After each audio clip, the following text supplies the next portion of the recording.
السلام عليكم ورحمة الله وبركاته. الحمد لله الذي جعل الشمس والقمر بحسبان والنجم والشجر يسجدان وفضل زمانا على زمان كما فضل مكانا على مكان وإنسانا على إنسان ونشهد أن لا إله إلا الله وحده لا شريك له لا جد له ولا ند له ولا مثل له ونشهد أن سيدنا وسندنا وحبيبنا وحبيب قلوبنا ومولانا محمدا عبد الله ورسوله الذي أرسله بالحق بشيرا ونذيرا وداعيا إلى الله بإذنه وسراجا منيرا. أما بعد فأعوذ بالله من الشيطان الرجيم. بسم الله الرحمن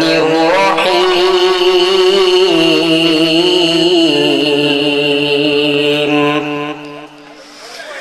وقرن في بيوتكن ولا تبرجن تبرج الجاهلية الأولى وأقمنا الصلاة وآتينا الزكاة وأطعنا الله ورسوله.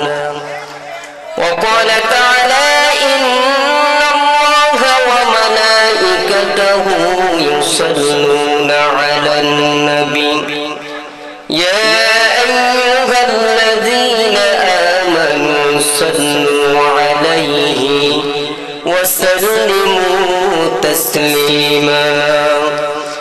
اللهم صل على محمد وعلى آل محمد كما صليت على إبراهيم وعلى آل إبراهيم إنك حميد مجيد. اللهم بارك على محمد وعلى آل محمد كما باركت على إبراهيم وعلى آل إبراهيم إنك حميد مجيد. بلغ العلا بكماله كشف الدجى بجماله حسنت جميع خصاله صلوا عليه وآله. لا إله إلا الله لا إله إلا الله لا إله إلا الله لا إله إلا الله لا إله إلا الله لا إله إلا الله لا إله إلا الله لا إله إلا الله لا إله إلا الله রাসূলুল্লাহ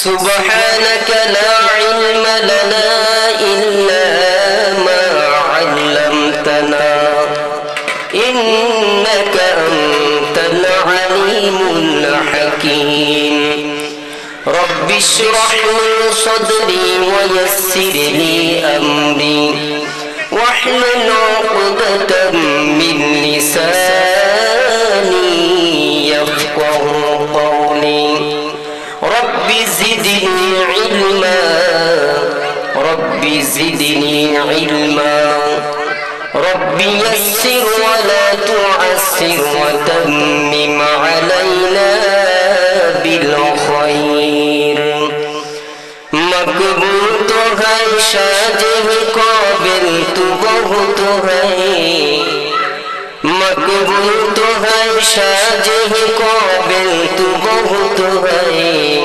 آئینہ کے مانندے تو نہیں دل تو بہت ہے آئینہ کے مانندے تو نہیں دل تو بہت ہے توفیق سے ہوتی ہے نعمت کے خزینہ ہر مرد کی تو کیا عرغ نشانہ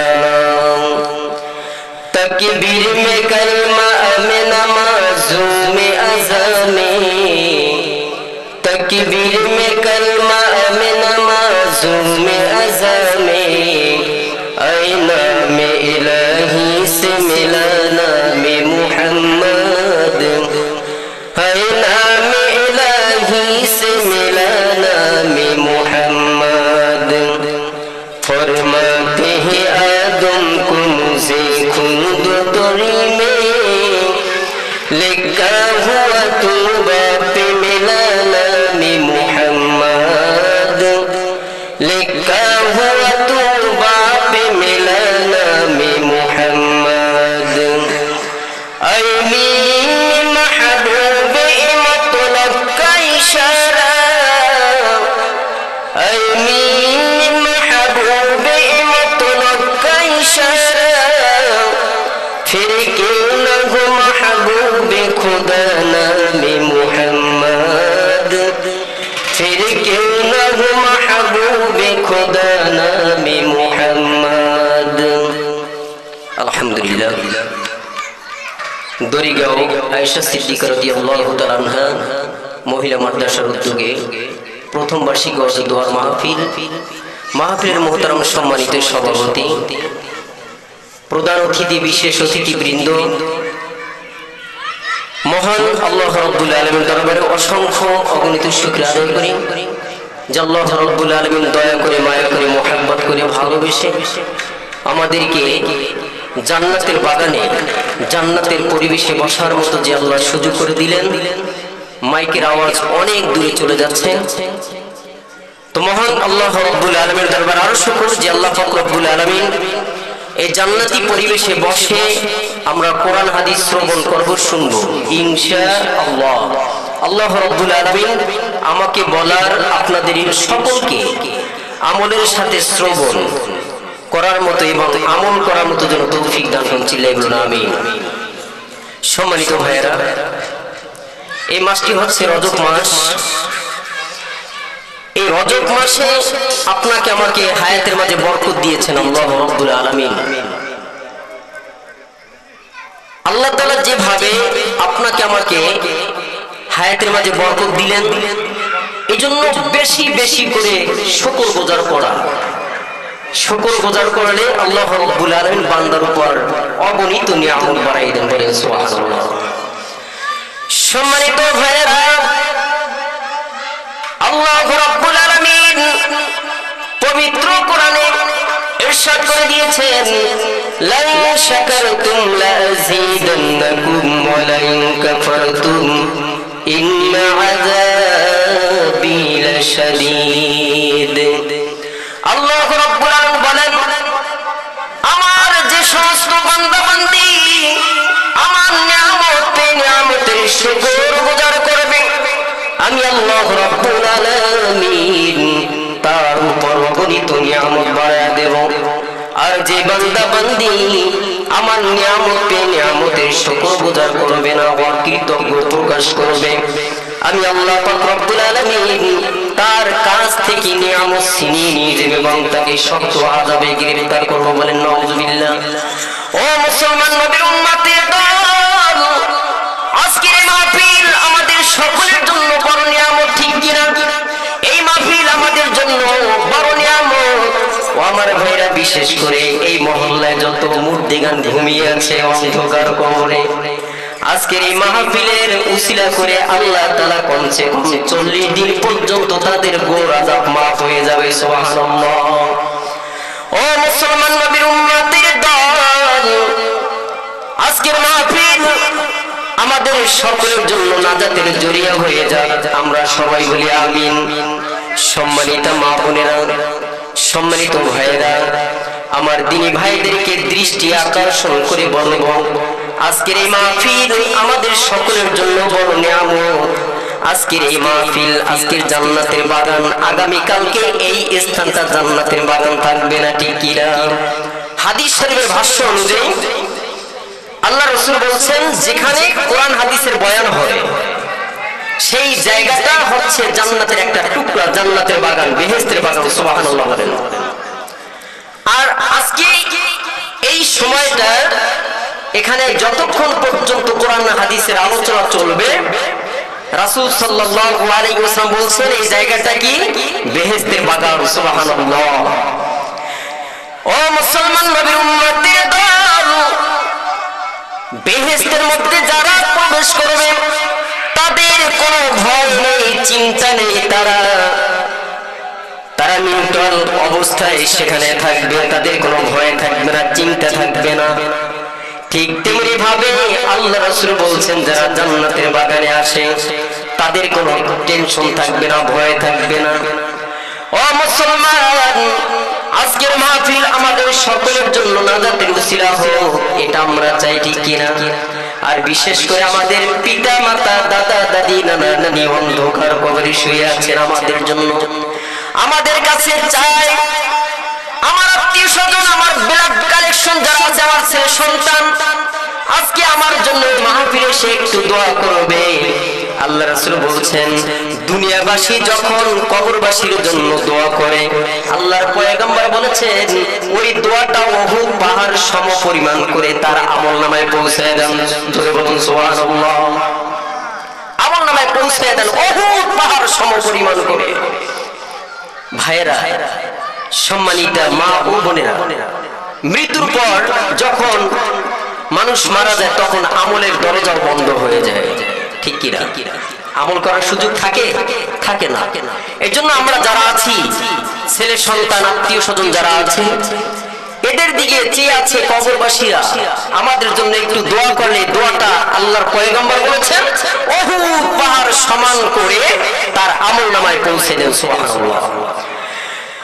ও মুসলমান নবীর উম্মতের দল, আল্লাহ রাব্বুল আলামিন বলেছেন, ওয়াকরনা ফি বুয়ুতিকুন্না ওয়ালা তাবাররাজনা তাবাররুজাল জাহিলিয়াতিল উলা ওয়াকিমনাস সালাতা ওয়া আতিনাজ যাকাতা ওয়া আতিউনাল্লাহা ওয়া রাসূলাহু। আল্লাহু আকবার। ও মুসলমান নবীর উম্মতের দল, আল্লাহ পাক রব্বুল আলামিন বলেন, মা বোনদেরকে উদ্দেশ্য করে বলেন, যেহেতু মহিলা মাদ্রাসার উদ্যোগে মাহফিল, সেজন্য এই বিষয়ে একটু আলোচনা করতে হয়, ঠিক কিনা? ও মুসলমান নবীর উম্মতের দল, আল্লাহ রাব্বুল আলামিন বলেন মা বোনদেরকে উদ্দেশ্য করে এই আয়াতের মধ্যে আল্লাহ রাব্বুল আলামিন বললেন, হে নারীগণ, তোমরা তোমাদের ঘরের মধ্যে অবস্থান করো। কোথায়? তোমরা তোমাদের ঘরের মধ্যে অবস্থান করো এবং পূর্ববর্তী অন্ধকার যুগের নারীদের মতো সাজসজ্জা করিয়া তোমরা বেপরদাগিরি করে তোমরা মানুষের নিকট আত্মপ্রকাশ করো না। আল্লাহ পাক রব্বুল আলামিন বলেন, তোমরা নামাজ কায়েম করো, যাকাত দাও এবং আল্লাহ রাসূলের অনুবর্তী হয়ে যাও। সুবহানাল্লাহ। ও মুসলমান, আল্লাহ পাক রব্বুল আলামিন বলেন,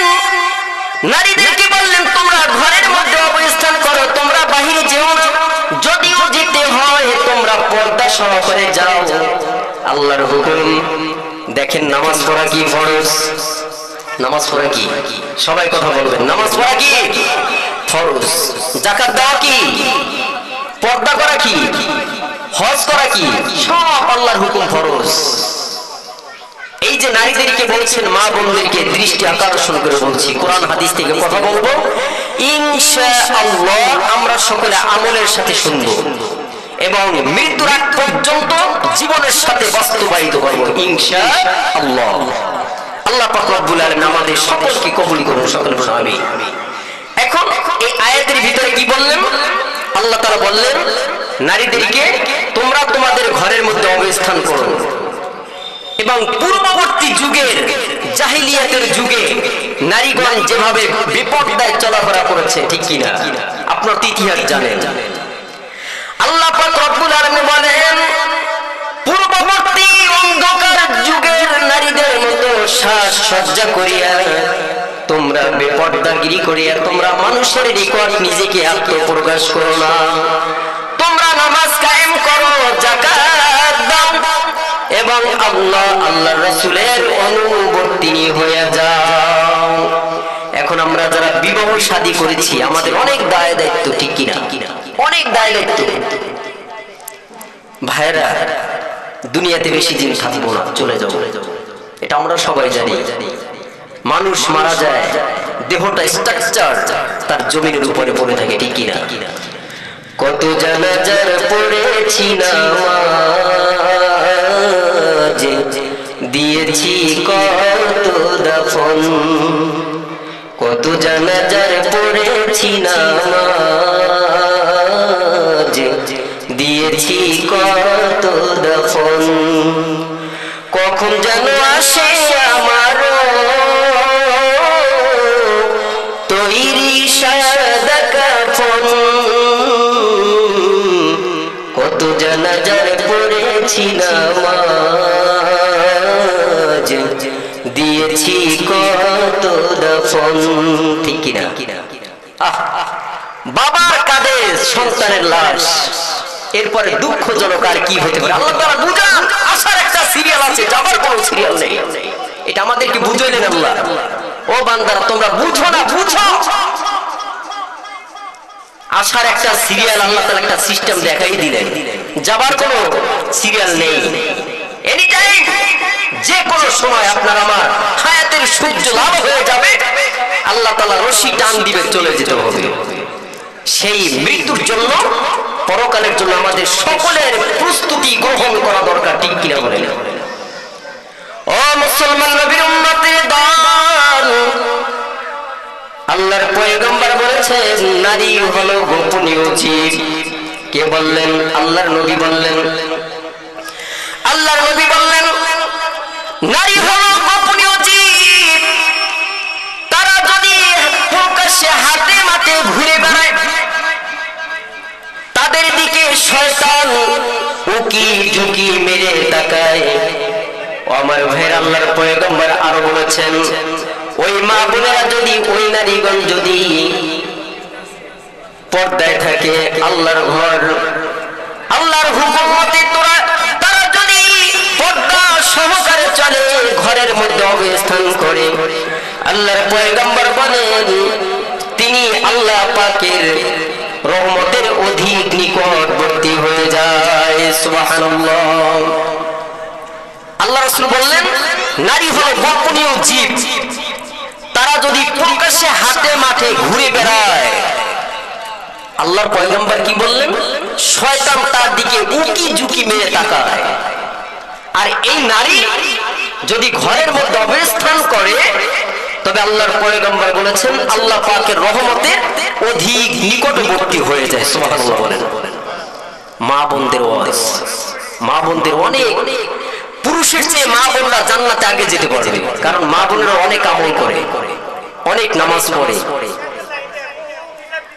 এই মা বোনরা পুরুষের চেয়ে জান্নাতে আগে যাবে, কারণ আমরা পুরুষ মানুষ হাটে মাঠে সবখানে আমরা চলাফেরা করি, আমাদের দ্বারা অনেক গুনাহের কাজ হয়, মা বোনদের দ্বারা তেমন একটা হয় না। তারা যদি আল্লাহর হুকুম, নবীর তরিকা, স্বামীর খেদমত, শ্বশুর শাশুড়ি খেদমত, এনাফ, তারা জান্নাত পেয়ে যাবে।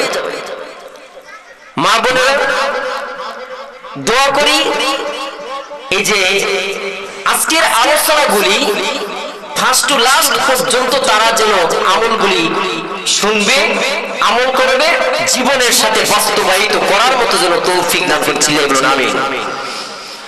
ও মুসলমান নবীর উম্মতের দল, আল্লাহর পয়গম্বরের সাহাবী হযরত আলী রাদিয়াল্লাহু তাআলা আনহু একদিন আল্লাহর নবীর দরবারে উপস্থিত ছিলেন। তখন আল্লাহর পয়গম্বর বললেন, সাহাবীদেরকে উদ্দেশ্য করে বললেন, ও আমার সাহাবীরা, তোমরা কি বলতে পারো নারীদের জন্য কোন কোন অবস্থাটা সবচাইতে ভালো, উত্তম? কোন অবস্থাটা সবচাইতে উত্তম তোমরা কি বলতে পারো? সাহাবীরা চুপ, কোনো কথা বললেন না। তখন হযরত আলী রাদিয়াল্লাহু তাআলা আনহু সেই মজলিস থেকে উঠে চলে গেলেন বাসায়। হযরত ফাতেমা রাদিয়াল্লাহু তাআলা আনহার নিকটে গিয়ে এই আল্লাহ রাসূল যেই প্রশ্ন করলেন সেই প্রশ্নই ফাতেমার কাছে করলেন। হযরত ফাতেমা রাদিয়াল্লাহু তাআলা আনহা তিনি উত্তর দিলেন, যেই পুরুষ কোন নারী দেখে নাই বা ওই নারী কোন পুরুষ দেখে নাই, এটাই তার জন্য উত্তম। ভাইরা, হযরত আলী রাদিয়াল্লাহু তাআলা আনহু তিনি নবীর দরবারে চলে গেলেন। হযরত ফাতেমা রাদিয়াল্লাহু তাআলা আনহা তার এই প্রশ্নের অ্যানসার আল্লাহ রাসূলের কাছে বললেন। আল্লাহ রাসূলের কাছে বলে যান নাই যে আমি বাসায় যাই, কিন্তু আল্লাহ রাসূল বুঝে ফেলেছেন আলী কোথায় গেল। ভাইরা, হযরত আলী রাদিয়াল্লাহু তাআলা আনহু এই প্রশ্নের অ্যানসারটা দিয়ে দিলেন, ফাতেমার অ্যানসার। তখন আল্লাহর পয়গম্বর বললেন, ফাতেমা আমার কলিজার টুকরা, ফাতেমা আমার শরীরের অংশ, ফাতেমা আমার মনের কথা বলে দিয়েছেন। চিল্লায়ে বলুন সুবহানাল্লাহ। এখন এই হাদিসটা দ্বারা আমরা কি বুঝলাম, মা বোনরা কি বুঝলো? ঘরের মধ্যে অবস্থান করতে হবে। যে পুরুষ কোন নারী দেখে নাই, নারীকে দেখে নাই, এবং ওই নারী কোন পুরুষ দেখে নাই।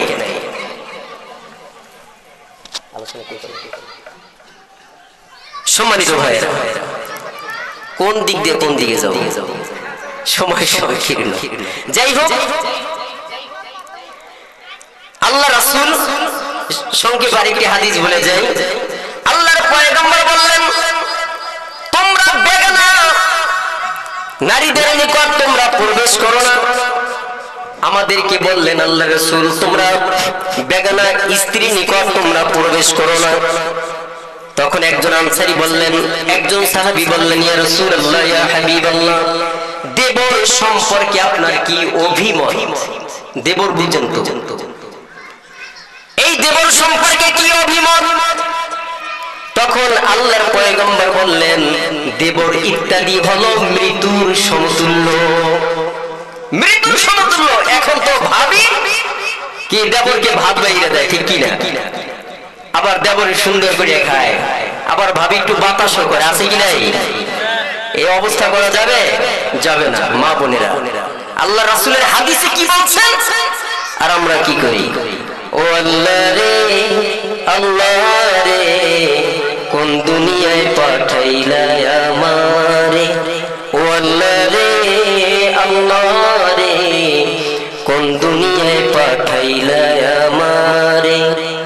বর্তমানের ছেলে মেয়ের সমান সমান মা, লম্বা চুল কাটিয়া মাইয়ায় মাথায় লাগায় ক্যাপ, ঠিক কিনা?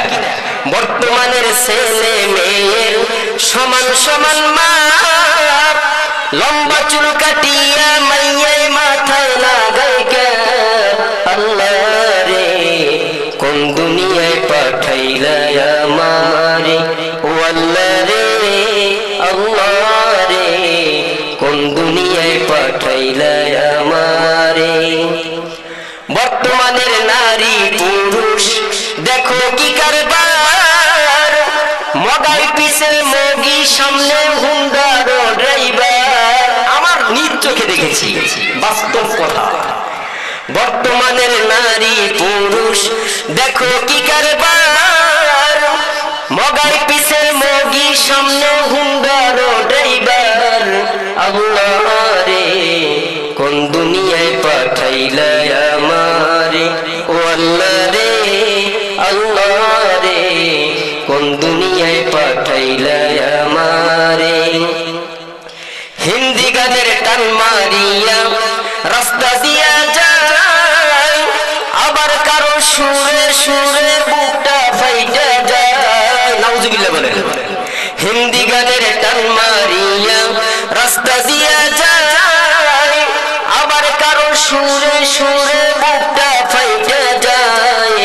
আল্লাহ রে কোন দুনিয়ায় পাঠাইলা আমারে, ও আল্লাহ রে আল্লাহ রে কোন দুনিয়ায় পাঠাইলা আমারে। আশা করি সকলে আমল করবেন। আজকের মাহফিল আমাদের সকলের জন্য একটি নাজাতের জরিয়া হোক, আমরা চাই না? আল্লাহর কাছে এখান থেকে আমরা এখন নিষ্পাপ, আমরা জান্নাতে তো প্রবেশ করেছি, এখন আমাদের কোনো আমলনামায় গুনাহ নেই, নিষ্পাপ অবস্থায়। আল্লাহ রাসূল বলছেন যারা মসজিদে প্রবেশ করে এবং এই দ্বীনি মজলিসে যারা উপবিষ্ট, যারা বসবে, কোরআন হাদিস শ্রবণ করবে, তারা নিষ্পাপ। যেমন এখন যদি একজন বাচ্চা ভূমিষ্ঠ হয়, তার আমলনামায় কোনো গুনাহ আছে? তদ্রূপ আমরাও সেম। আল্লাহ পাক রব্বুল আলামিন আজকে আমাদের যে গুনাহ খাতা আছে এগুলি যেন আমরা তওবা ইস্তেগফার করে আখিরি মোনাজাত না নিয়ে আমরা কেউ যাব না এখান থেকে। আজকের মাহফিল কবুল হোক। আসসালামু আলাইকুম ওয়া রাহমাতুল্লাহি ওয়া বারাকাতুহু।